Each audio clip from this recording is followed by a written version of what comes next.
So, good day everyone. So, I am the last reporter of fluids mechanics, which is multiple reservoir problem. So, bago tayo magsimula, meron muna tayong mga dapat malaman tungkol dito sa reservoir problem. Dapat natin malaman na merong tinatawag na major loss and minor losses. So dito sa major loss, nanggagaling ito siya sa tinatawag natin na friction. So ang friction na ito is nahahati siya sa tatlo, which is Darcy represent F. Malalaman natin na Darcy siya kapag yung given is naka-indicate dun na F. Merong value ang F.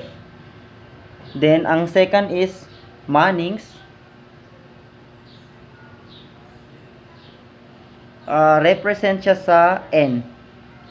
Then, ang last is yung Hisen-Williams.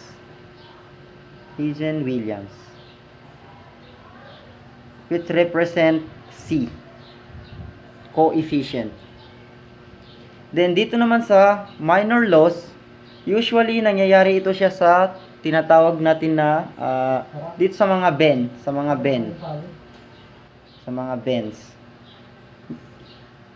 Then kung i-apply natin siya sa sa tunay na buhay, itong mga major losses, ito yung nangyayari ito siya sa mga long pipes. So, ano pa ba yung dapat nating tandaan?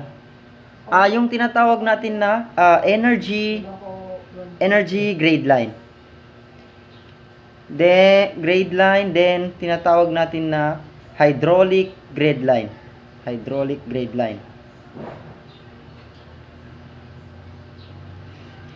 Lagi nating tatandaan na yung energy grade line mas mataas siya kaysa sa hydraulic grade line. So bakit? Kasi itong energy grade line, nandito yung elevation head plus yung velocity head plus yung pressure head. Dito naman sa hydraulic grade line, nandito na yung elevation head plus yung pressure head.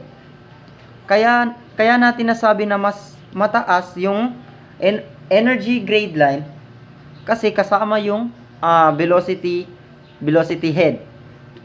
Unlike dito sa hydraulic grade line, hindi na kasama yung tinatawag natin na velocity head.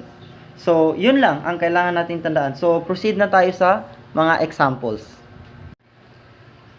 So, proceed tayo sa problem number 1. Refer to the figure below shown. So, stated dito na gamitin natin yung Manning's formula. Determine the flow into or out of reservoir A in liter per second. So, sabi dito sa question, i-determine natin yung tatlong reservoir, which is reservoir A, reservoir B, and reservoir C. So, kung mapapansin natin dito, given yung figure. So, pero wala siyang sinabi, wala siyang nabanggit na yung mga discharge. So, ibig sabihin nun, tayo yung mag-a-assume ng mga discharge. Bale, ang kailangan lang natin gawin, since wala siyang binigay na discharge, so mag-a-assume tayo. Meron tayong dalawang case dito sa problem na to. It's either si A and B is magbibigay kay C, or si A ay magbibigay ng water kay B and C. So, yun lang ang kailangan nating tandaan. So, paano yun?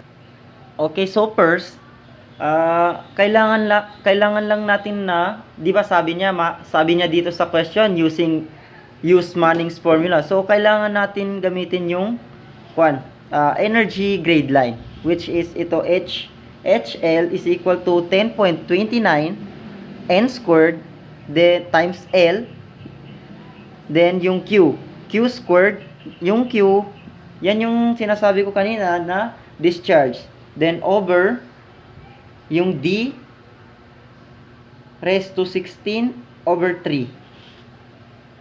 So, ito yung Manning's formula. So, after dito, i-express natin ito by algebra. So, magiging express this formula. Magiging Q is equal to, kasi bakit siya naging Q? Kasi in-express natin itong Q kasi ito yung hahanapin natin.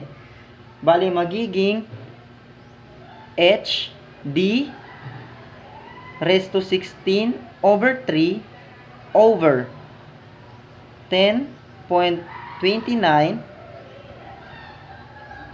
N squared times L. So kung nagtataka kayo, itong formula na ito is ire-report, ito yung mga sa previous report ng ibang reporter. Na-discuss nila to. So, ang gagawin lang natin dito, itong D raised to 16 over 3 over 10.29 N squared times L, constant naman ito. So, ang gagawin lang natin, para mas simple, gagawin natin siyang K equal to square root of H. Yung K dito, kung nagtataka kayo, yung K dito, ito yung constant, yung sinasabi ko kanina na constant na formula dito. So, mas sinimplihan lang natin para mas madali natin makuha yung mga kailangan natin kunin. Okay, so in this case, titingnan natin kung sino yung pinaka-elevated. So, dito sa figure na to, ang pinaka-elevated dito is si A. So, which is, klarong-klaro na siya ay magbibigay ng discharge dito sa kay C or kay B.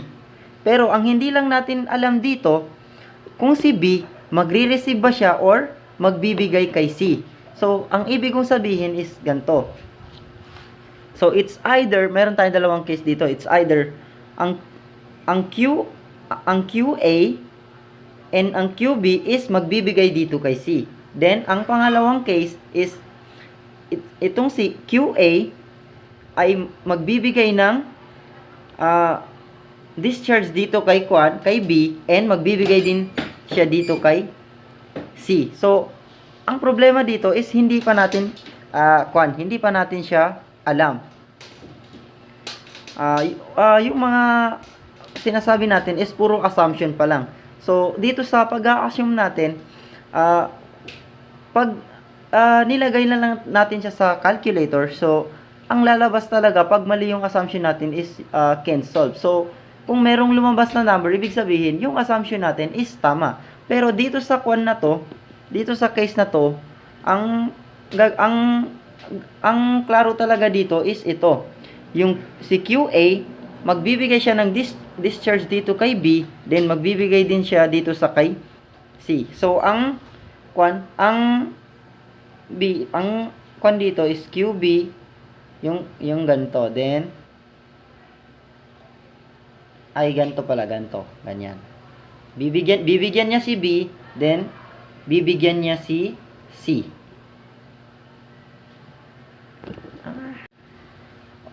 Okay, since meron na tayong assumption, ang gagawin lang natin dito is, di ba, ang assumption natin, itong si A, magbibigay siya kay B.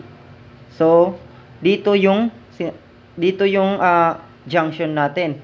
Which is, ang ibig sabihin, dito yan siya, dito mangyayari yung tinatawag na discharge. Dito mangyayari yung tinatawag na discharge. Then, kung mapapansin natin, si A, magbibigay siya kay B. then magbibigay din siya kay C. So, ang next step natin is kunin natin yung mga difference height. So, para makuha natin yon, gawa lang tayo dito ng line, then yung height natin dito is yung height natin dito is 'di ba ang elevation natin dito is 30. Ngayon, ang gagawin lang natin, yung elevation dito ima-minus natin dun sa 30.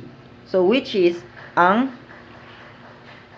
difference in elevation natin dito is 5.6 meter. So dito naman yung 30 ima-minus natin sa elevation ng C. So which is ito yung 15.2 ima-minus natin dun sa 30. So ganito siya. Difference.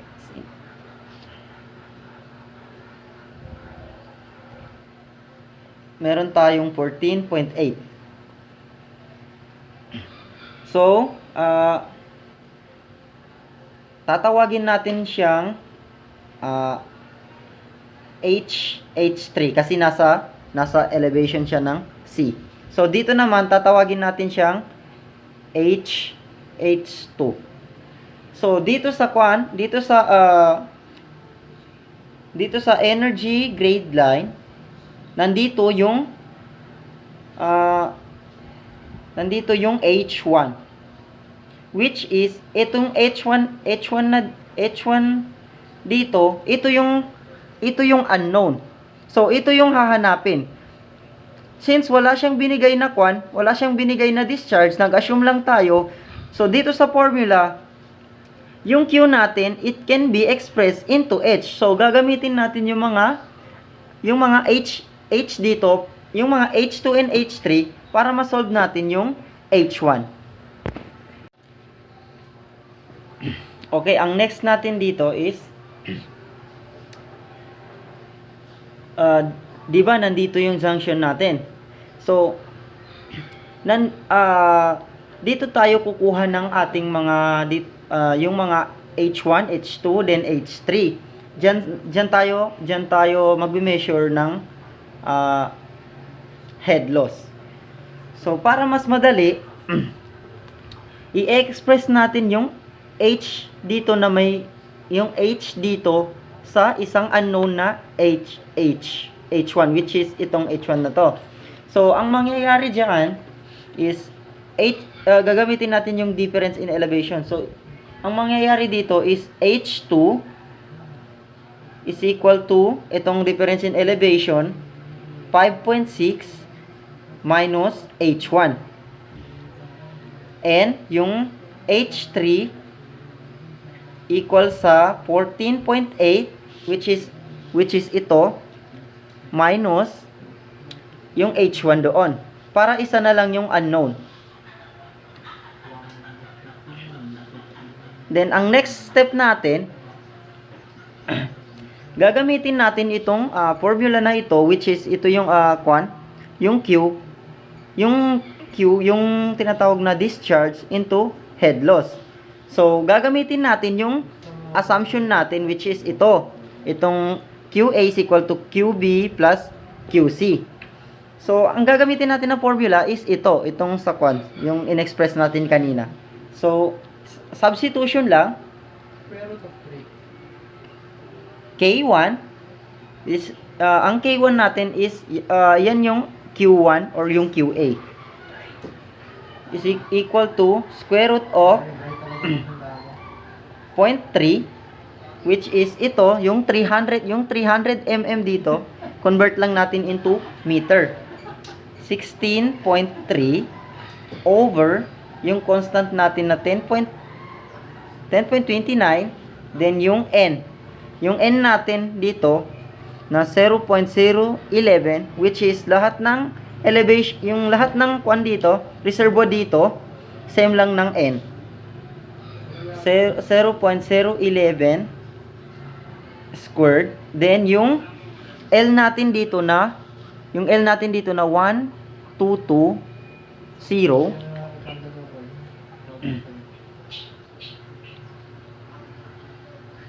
So, pag kinalk natin ito, ang makukuha natin is itong 0.03272.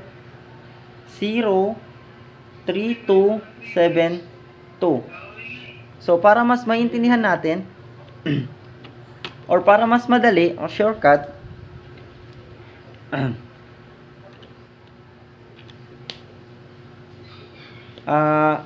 kung sa calculator, itong point 3, para mas madali, gawin lang natin na variable. So, what I mean is, ganito.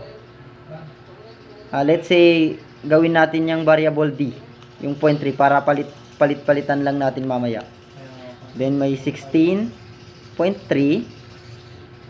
over yung 10.29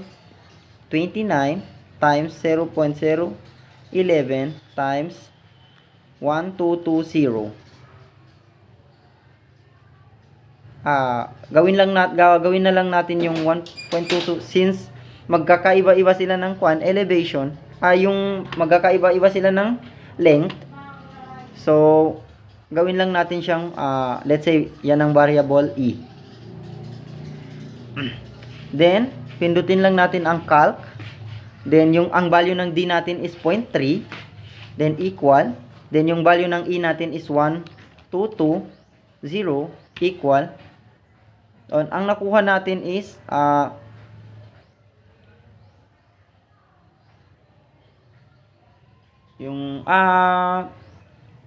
mali, yung kulang tayo ng squared dito. Yan. Then, calc 0.3, then E na 1.2, then ang makukuha natin dito is 0.03272. So, ang gagawin lang natin dyan is store natin siya sa A. So, sabihin natin dito, store natin siya sa A.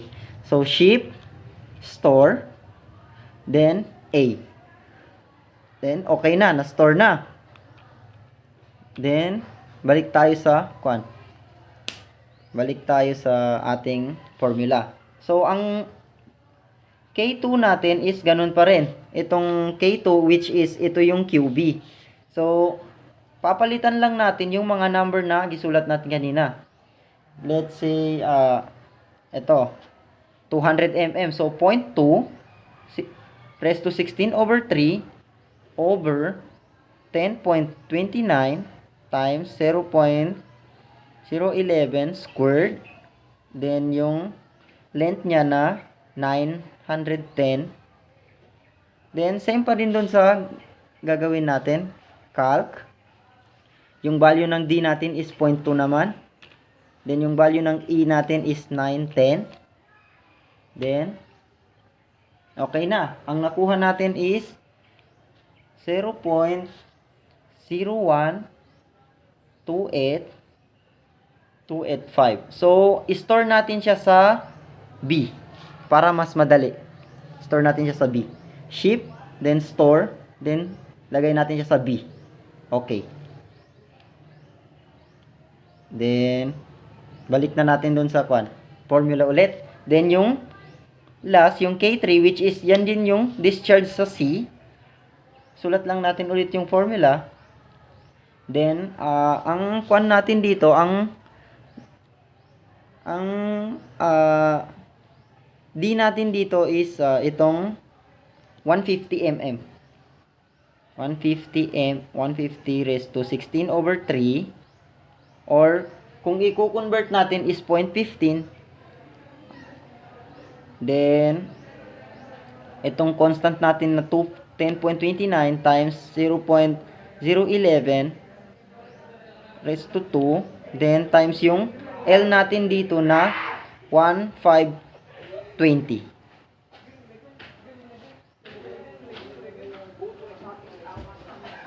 Then, calc ulit. Yung value ng D natin is 0.5, 0.15. Then, ang value ng E natin, which is yan yung L, 1,520 equal, so ang nakuha natin is 4.617 times 10 raised to negative 3. So, store natin siya sa C para mas madali natin siya makuha. Shift, then store natin siya sa C. Bali, ang next natin, 'di ba, meron ng value yung meron ng value yung mga Q natin. Kasi yung Q equal din siya dito sa ating K, which is ito yung constant. So gagamitin na natin yung formula nung yung kinuha natin na assumption. So magiging ito, 'di ba? Para mas simple, ganito yung K is equal to square root of H. Yung K, yan yung constant, which is itong mas sinimplihan lang natin itong D raised to 16 over 3 over 10.29 n squared times L. So, itong value ng Q na ito, which is ito, K square root of H, isa-substitute lang natin dito sa ating assumption, no, which is Q sub A is equal to Q sub B plus QC. What I mean is, ganito. K1 square root of H1 equal to K2 square root of ang H2 natin is equal siya dito. Equal siya dito sa itong H2 na ito. Then ang H3 equal siya dito. So isa-substitute lang natin yan dito. Magiging 5.6 minus H1 plus yung K3 square root of yung 14.8 minus H1. So, ang next, ika-calculate lang natin yung lahat ng K dito, papalitan lang natin ng yung na-store natin kanina na mga which is itong tatlo na to. Then, ang mangyayari dyan is ganito. Ang H1 natin is gagawin lang natin X kasi gagamit tayo ng shift solve. So, ang A natin is ang K1 natin is nasa A. So, gamitin lang natin yung store natin, which is alpha A square root of yung X, which is gagamitin natin yung X kasi magso-solve for X tayo. Then, alpha equal ang K2 natin is, di ba, na-store natin siya sa B. So, alpha B, then, square root of yung 5.6 minus X, kasi yan yung H1 kanina. Then, yung K3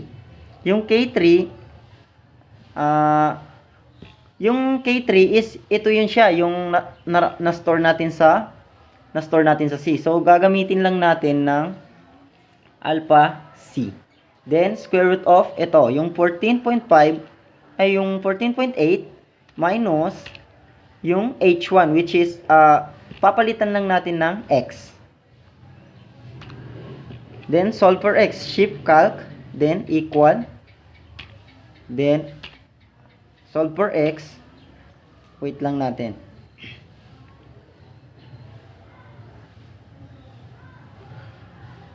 So, ang H1 natin, yung H1 natin is equal sa 1.665,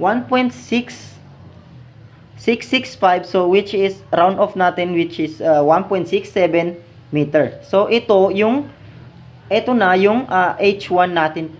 Ito na yung H1 natin. So ang next natin gagawin is, di ba, pinapahanap sa atin dito sa question, which is determine the flow of the all reservoir, which is ang reservoir natin is itong A, B, and C. So gagamitin natin yung discharge formula, yung ginamit natin kanina, yung discharge formula. Ito siya. itong K. Kasi equal man ito sa Q. So, di ba gagamitin natin yung formula dito. So, ang note na para makuha natin yung discharge nung ABC, kasi yun naman talaga yung nasa question. So, sa substitute lang natin yung na-restore natin sa A dito sa K, dito sa K1. Then, yung H1 natin is ito yung nakuha natin na 1.67. So, para makuha yan, gagamitan lang natin yan ng calculator. So, dito natin na-store kanina sa A, then equal. So, ang kuan natin dito, ang discharge natin dito sa A is itong 42.23 liter per second. So, ang next, yung discharge naman natin sa B. So, K2 square root of yung nakuha natin kanina sa H2, which is ito. It's 5.6. Yung 5.6 minus yung H1 natin na 1.67 times sa 1,000 liter. Then,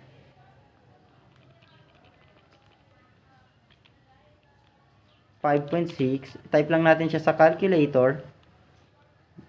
Alpha V. Yan, ayun na. Ang discharge natin dito is 25.49 liter per second. Ito yung discharge natin sa B. So, ang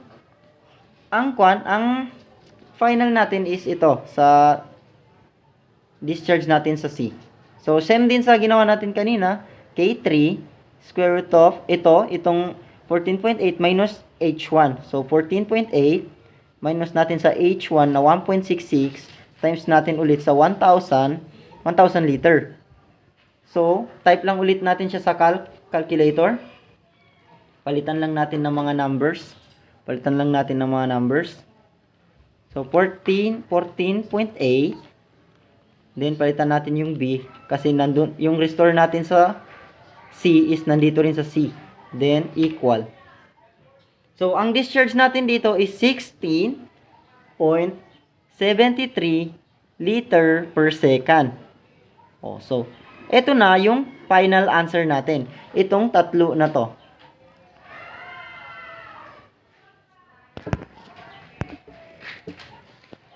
So, ito yung final answer natin. 16.73 liter per second sa C. 25.49 liter per second sa V. Then, 42.23 liter per second sa A.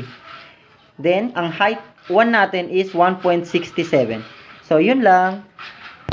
Okay, let's now proceed to the problem number 2.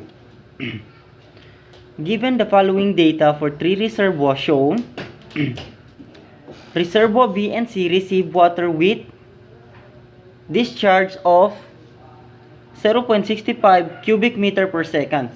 So, nandito yung mga data natin sa pipe 1, pipe 2, and pipe 3.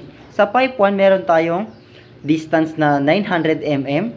Meron tayong length na 1,500 meter. Then, meron tayong friction na 0.0208. Then, sa pipe 2 naman, meron tayong distance na 600 mm. Then, meron tayong length na 450 meter. Meron tayong friction na 0.0169. Sa pipe 3 naman, meron tayong distance na 450 mm. Meron tayong length na 1,200 meter. Meron tayong friction na 0.0135. So, di ba nasabi ko dun sa intro na pag malalaman natin na major losses siya due to friction, nangyayari siya sa friction. So, nasabi ko dun na kapag merong friction, ibig sabihin, Darcy formula yung magagamit natin. So, ang number 1 question dito is, determine the head loss in meter of the pipe connecting reservoir B. And number 2, determine the head loss in meter of the pipe connecting reservoir A. Number 3, determine the pressure head in meter at the pipe junction if the junction is at the elevation of 230.04 meter. And number 4, determine the flow in cubic meter per second in reservoir A. And number 5, determine the flow in cubic meter per second in reservoir C. So, kung dun sa number 1 problem natin is given siya lahat, given lahat yung mga elevation, ito naman is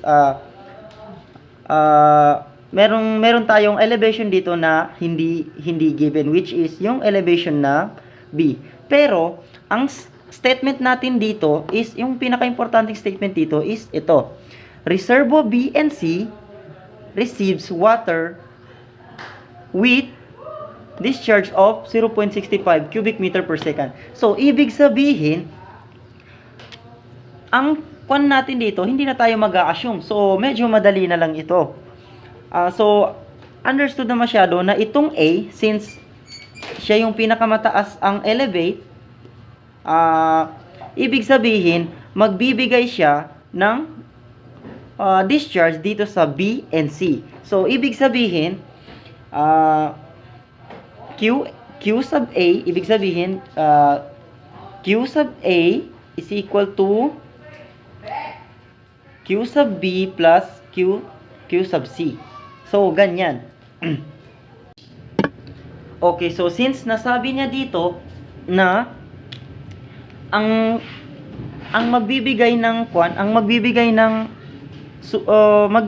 discharge is itong A, magbibigay siya sa B and C. So, ibig sabihin, ang junction natin is mas mataas ng konti dito sa B. Mas mataas siya ng konti dito sa B. So, what I mean is ganito. Ito yung junction natin. Ito. Okay, so since magbibigay si A dito sa B, ibig sabihin, ang energy grade line natin is paganto. Itong A is ganto. Then, yung junction natin is mapupunta dito, since yung A, magbibigay siya dito sa B, so magiging ganto siya. Ganto. Then, kung ang statement is, kung ang assumption natin ay magbibigay din si B, ibig sabihin, ang junction natin is mababa dito. Kasi nga, magsusupply siya dito sa C. Ganun lang siya intindihin. So, ibig sabihin, since ang A natin is magbibigay din siya dito sa C, so, ang energy grade line natin is papunta rin dito. Yung energy grade line natin is ganito. Papunta rin siya dito sa C. So, ganun lang siya kasimple. Okay, so proceed na tayo sa yung question number 1. So, determine the head loss in meter of the pipe connecting reservoir B.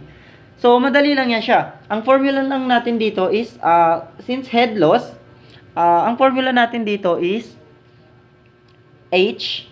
Since ang sinabi dun sa statement is, ang binigay, yung B and C, receive water with yung Q sub 2 is equal to 0.6. Ibig sabihin, ang mga data na isa-substitute natin dito is nasa elevation ng B. Okay, so ang formula natin dito is, meron tayong constant na 0.0826 times yung friction natin, kasi nasa Darcy formula tayo, which is yung friction, then L times yung Q, yung discharge, then squared over yung diameter, yung D, raised to 5. Ganyan. Ganyan lang sa kasimple. So, since nga sabi ko kanina na yung statement natin is, ang given is nasa yung nasa B. So, ibig sabihin, yung pipe 2, dito ang pipe 1, ito ang pipe 2, or pipe A, pipe B, pipe C. So, ibig sabihin, yung mga data na gagamitin natin is manggagaling dito sa pipe B, or itong pipe 2. So, ganito lang siya. Substitute lang natin yung mga given dito sa pipe 2. 26 times yung friction natin na 0.01 0.0169. 0.0169. Ita-times lang natin siya sa yung L na yung length natin na 450 meter. Times, then ita-times natin siya doon sa given natin doon na discharge, which is Q sub 2 is equal to 0.65 cubic meter per second. Raised to 2. Then over yung diameter natin na 600 mm, which is pag kinonvert natin siya sa meter, magiging 0.6 na lang. 0.6 m raised to 5. Ngayon, ang kwan natin dito, ang H2 natin dito, o yung head loss natin dito, is 3.1 meter. So, ito yung head loss natin dito sa kwan. Dito sa question number 1 at of the connecting pipe reservoir B. So, dito yan siya. Para mas maintindihan natin. ang mga head loss natin is manggagaling siya dito sa junction hanggang sa simula sa pinakamataas na elevation hanggang dito sa ating point or yung junction. So ito yung H1 natin, H1. Then dito sa junction papunta dito sa elevation ng B. So ito yung tinatawag natin na H2 o yung nakuha natin, yung head loss ng 2. Ito yung 3.413. Ito yun siya. Bali ang H3 natin is manggagaling siya dito sa elevation highest elevation ng B papunta dito sa hanggang dito sa C. So ito yung H3. Bale, yung difference tulad nung nauna, yung ginawa natin nung unang problem, since ang pinakamataas natin na elevation dito is 300 mm, para makuha natin yung difference in elevation, yung elevation ng C, ima-minus lang natin doon sa 300 m. So what I mean is ganito. Kung ang elevation dito is 300, so minus mo lang yung 277. Minus mo lang yung 277. So, magiging 23 meter. So, yan na. Yan na yung difference in elevation. So, next. Since nakuha na natin yung H2, which is yung question ng number 1 na determine the head loss in meter of the pipe connecting B. So, dito naman tayo sa number 2, which is parang same lang din. Determine the head loss M of the pipe connecting reservoir A. So, dito naman tayo sa reservoir A. Bale, dito na tayo sa dito. Ang magagamit natin dito is yung sinabi niya dito sa statement na reservoir B and C received water with Q sub 2 is equal to 0.65 cubic meter per second. So, ibig sabihin, yung QB dito, kasi equal naman siya sa Q sub 2, ipapalit lang natin yung given doon. So, ang mangyayari, ganito. Q sub A is equal to 0.65 meter plus yung QC or yung Q sub C. Yan. Then, para mas madali, yung head loss natin sa 3, i-express natin doon sa head loss, yung head loss 1, yung H1. So, same lang din doon sa ginawa natin sa problem number 1 para isa na lang yung magiging anon. So, magiging madali na lang siya i-solve. So, ibig sabihin, kung i-express natin yung H3 doon sa H1, ibig sabihin, H3 is equal to yung elevation, yung difference in elevation natin dito na 23, minus natin doon sa H1. So, 23 minus H1. So, ganun lang. Then, kukunin na natin yung, isosolve na natin yung discharge ni Darcy. So, ang formula natin dito, kasi nga friction, ibig sabihin, Darcy yung magagamit natin, yung formula ng Darcy. So, meron tayong formula na Q is equal to square root of H D raised to 5 over constant na 0.0826 times friction times L. Yung length. So, same din sa ginawa natin nung una, lahat ng constant dito gagawin natin K. So, para mas madali siya, yung constant K times yung square root of H. Same din sa nauna. Yung problem natin doon sa problem number 1. So, substitution na. Isa-substitute natin yung mga kwan natin dito, yung mga data natin dito sa pipe 1 and pipe 3. Hindi muna natin pakialaman yung nasa pipe 2 kasi nga yan yung hahanapin natin. Then simplify lang natin siya sa K1 or Ka is equal to square root of 0.9 nasa pipe 1 0.9. So pag i-convert natin sa meter, magiging 0.9 kasi 900 mm. So pag i-convert natin sa meter, magiging 0.9 na lang siya. So 0.9 raised to 5 over yung constant natin na 0.0826 friction times length. Then equal, ang makukuha natin dito is may friction pala tayo. Friction na meron tayong friction sa pipe 1 na 0.0208 times yung L na 1,500 meter. Ganyan.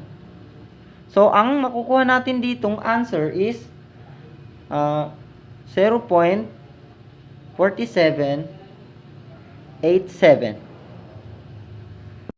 So, para mas madali, papakita ko sa inyo kung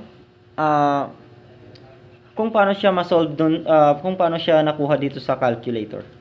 So, type lang natin square root of H.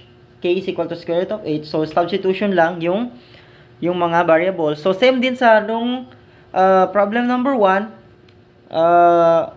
Yung mga hindi constant dito, papalitan natin ng mga variable. So, let's say, dito sa papalitan ko ng variable D. So, raised to 5 over yung 0.08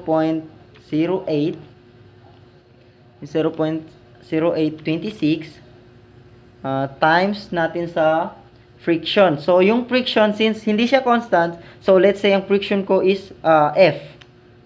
Then, yung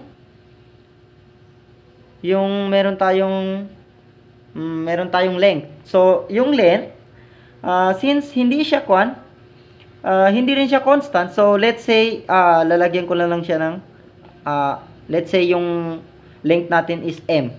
So, yan. So, pindutin na natin yung calc.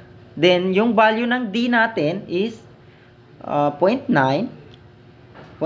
Then, equal. Then, yung value ng F natin, which is yung friction, 0.0208. Then, equal. Then, yung value ng M natin is 1,500.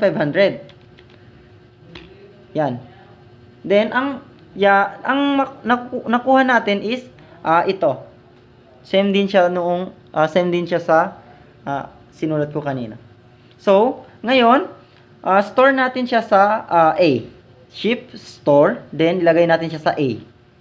Okay, then balik natin. Then calculate, doon naman tayo sa pipe 3. Doon naman tayo sa pipe 3. So, dito sa pipe 3, wait lang, sulat natin dito. K3, let's say K3, square root of 4.05, 450, pag ginonvert natin siya sa meter, magiging 0.45 meter raised to 5 over yung constant na 0.0826 times yung friction. Yung friction natin dito is 0.0135 times yung length niya na 1,200. So, type ulit natin siya sa calculator. Then, ang value ng D natin is 0.45 equal. Then, yung friction natin dito is equal sa 0.0135 equal. Then, yung value ng length natin is 1,200 meter. So, equal. Okay, so nakuha natin yung K3 natin. K3 is equal to 0.74. Note na yung K natin dito is equal din siya doon sa Q, doon sa equation natin, doon sa assumption natin na yung assumption natin na Q sub A is equal to Q sub B plus Q sub C. Okay, so now meron na tayong sagot sa mga unknown natin na Q. So, store ko muna ito sa since nasa K3, so store natin siya sa C para hindi tayo malito. Then, ibalik na natin. Then, substitute natin yung lahat ng nakuha natin dito sa KH. So, itong K is equal to square root of H. Lahat nito is ipapalit natin doon sa assumption natin na Q sub A is equal to Q sub B plus Q sub C. So, ganito ang mangyayari dyan. Wait lang. Kuha tayo ng isang bond paper dito. So, ang mangyayari dyan is K1 square root of H1 equal, doon sa assumption natin kanina, ito, which is ito, isa-substitute lang natin yung, di ba meron na tayong Q sub B, which is nandun na sa given, itong reservoir BNC receive water with Q sub 2 is equal to 0.65. So, yan na, isusulat lang natin yan. Susulat lang natin yung number na yan. 0.65. Then, plus yung K3 natin. K3, which is, ang K3 natin is yung in-express natin dito in-express natin kanina, which is ito, in-express natin, which is itong H3 is equal to 23 minus H1. So, square root of 23 minus H1. So, substitution lang. Para makuha natin yung H1, gagamit lang tayo ng shift solve. Ang K1 natin is yung QA. So, yung na-store natin sa A, yun ang ating K1. So, ganito lang yan. A, square root of X. Bakit siya X? Kasi mag-shift solve tayo, which is magsasolve tayo for X. Equal yung 0.65 plus yung K3 natin na store natin sa C, then square root of 23 minus yung X. Kasi magsasolve for X tayo. So, shift solve, then equal. Then, value, mayroon tayong mga value. Then, solve for X. Wait lang natin. So, meron na tayong, ang H1 natin is equal siya sa 5.66 meter. So, ito na yung H1 natin, which is yung hinahanap natin kanina, which is ito. So, nakuha na. Then, need natin mag-solve dito sa, since meron na tayong H1, then meron na rin tayong H2. So, isosolve na rin natin yung H3 kasi kakailanganin natin yan. So, to do that, ang H3 natin, since meron na tayong H2, para makuha natin yung H3, so, gagawin lang natin ganito. H3 is equal to, since in-express natin sa H1, so, magiging 23 minus yung H1 natin na 5.66 meter. So, magiging, ang sagot natin dito is 17.34 meter. So, ito yung H3 natin. Okay. So, proceed na tayo sa question number 3. So, determine the pressure head in meter at the pipe of the pipe junction if the junction is at elevation of 230.04. So, madali na lang yan. Since pressure head yung sinasabi niya dito, ibig sabihin, yung pinakamataas na elevation natin, which is, isulat ko lang, pressure head, then, since ang pinakamataas na elevation natin dito is itong 300 meter, then, ima-minus lang natin yung sinasabi niyang junction elevation of 230.04 meter. Ima-minus lang natin yan doon sa para makuha natin yung sinasabi niyang pressure head. The 230.04 meter. So, ang sagot dito, okay, so, since kukunin natin yung pressure head, dapat pala kasama yung H1. So, ang H1 natin dito is 5.66 meter. So, isasama pa natin yun siya dun sa difference, yung dun sa pipe junction, dun sa junction at the elevation of 230.04. So, kasama pa yung, ima-minus pa natin yung H1 dito. So, ang sagot pala dito is 64.3 meter. So, ito yung answer sa question number 3. So, determine the flow in cubic meter per second in reservoir A. So, same din sa question ng number 5. So, itong dalawa na to, madali na lang siya. So, di ba meron tayong equation na Q1 is equal to K1 square root of H. So, since meron na tayong value ng K1 and H, so substitution lang. So, ang K1 natin is equal siya sa 0.4787, then square root of H1 yan siya. Then, ang H1 natin is 5.66 meters. So, type mo lang siya sa calculator. 0.4787 square root of 5.66. Then, ang sagot natin dito is 1.1138. So, round off, magiging 1.14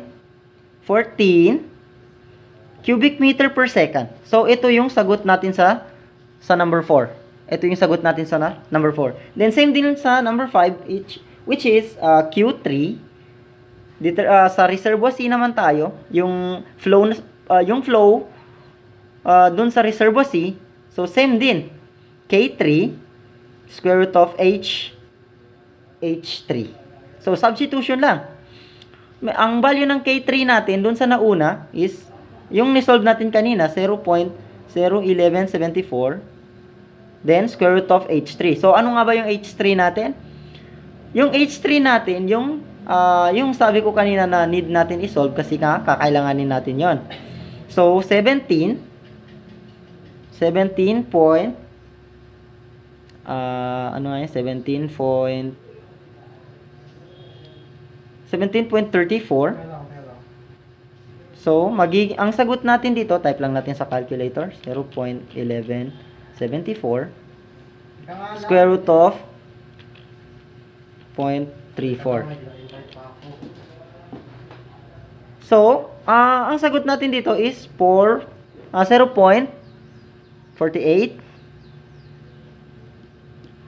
So, 48.8. So, magiging 49. 0.49 cubic meter per second. So, ito na ang final answer natin dun sa question number 5 sa flow ng Reservoir C. So, yun lang.